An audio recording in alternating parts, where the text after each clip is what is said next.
My friends, I wonder if I'm the only one who feels like the world's gone completely mad.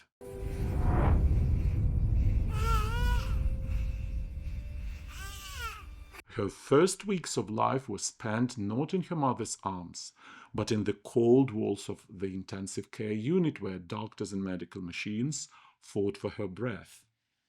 2 years later, in 2009, the family tried again. They used the remaining embryos, and a boy, Ruirid, was born. Once again, fate repeated itself. The water broke prematurely, and the baby arrived 3 weeks earlier. Symbolically and uncertainly, this happened precisely as the family was celebrating Lex's second birthday. Doctors call such a coincidence extraordinarily rare, a 1 in a million chance. But for the Dalglish parents, it was not dry statistics, but lived experience. Anxieties, sleepless nights, and a fight for every breath their children took. The story is a reminder that behind every case of IVF there is not only the success of medicine, but also a tremendous human cost. Fragile hopes, dangerous complications, months of waiting, and an unshakable belief that science and love can prevail over nature's merciless unpredictability.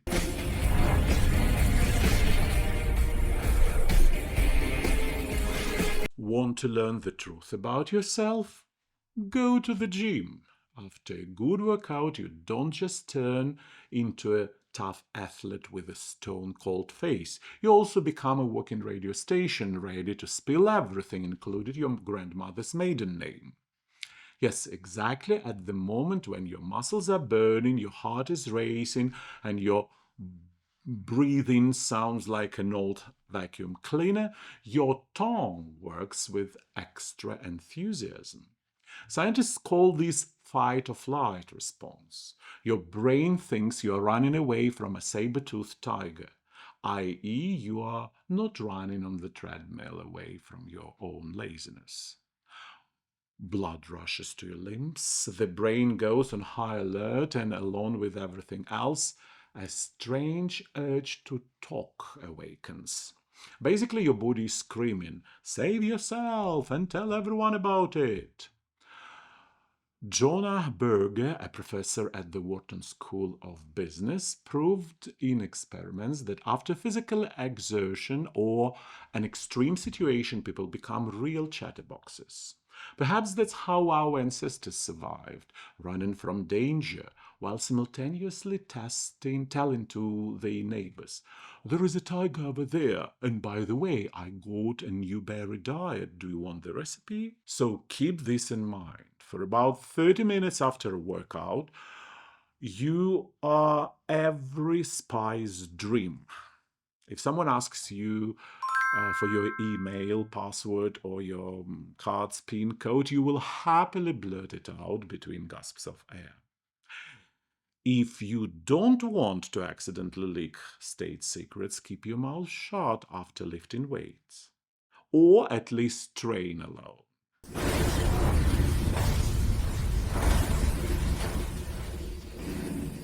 In an Australian reptile park near Sydney in 2011, an episode worthy of its own season of Crocodile Farm unfolded. The main character was a 5-meter saltwater crocodile named Elvis, who apparently decided that being just a predator was too boring.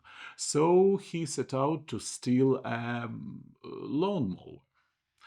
The incident began peacefully enough. Staff came to trim the grass in his enclosure, but Elvis, apparently a fan of private property, decided he preferred his lawn wild and charged at the workers.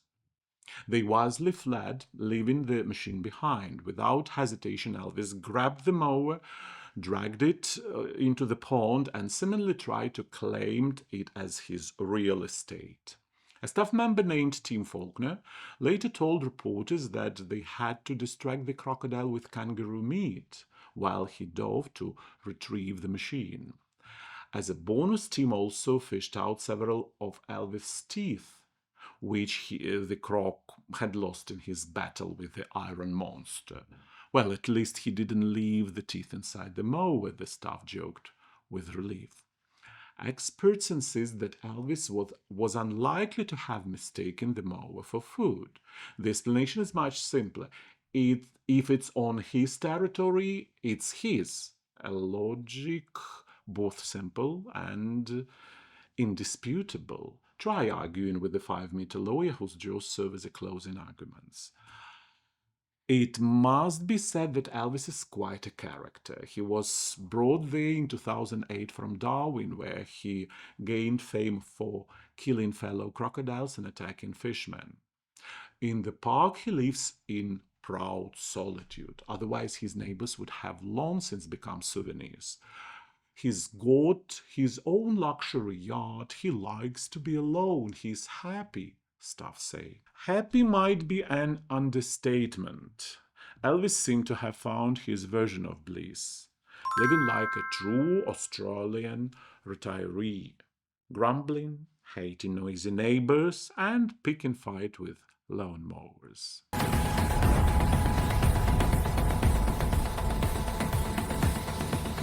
While Germany has long since found a civilized solution for street arts, dedicating entire buildings, facades, and even whole districts where artists can freely express themselves with spray paint, there are still those who stubbornly continue to create at places where the art has no place whatsoever. And frankly, I can't even bring myself to call it art. These are not paintings or cultural gestures. It's vandalism that defaces trains and infrastructure, causing nothing but losses. Such artists most often target the carriages of Deutsche Bahn trains. Instead of showing respect for public property, or at least using legal spaces for self-expression, they choose the path of hooliganism. The result is obvious: defaced trains, huge cost for cleaning and repairs, and ruined moods for passengers forced to ride in trains covered with tasteless scrolls. In response, German authorities have taken decisive action and launched a drone procurement program. These unmanned aircrafts will patrol train yards, primarily at night, when such creators are most active. The drones will be able to quickly detect any suspicious movement and immediately alert the police. Their response will be far faster than that of any human patrol, giving hope for a real reduction in vandalism. And to be honest, I truly hope this technology works, because it's becoming unbearable to tolerate endless drawings and inscriptions that turn strain into moving walls of dirty scribbles. Cities should remain clean, public transport should stay neat, and art should stay where it truly belongs, not where some irresponsible teenagers decide to express themselves. Let's hope these drones become not only a symbol of battle against vandalism, but also a genuine protection of public space from those who confuse freedom of expression with simple disrespect for other people. What do you think about it? I'm really curious to hear your thoughts, my friends. Share them down in the comments. I'll be reading them all.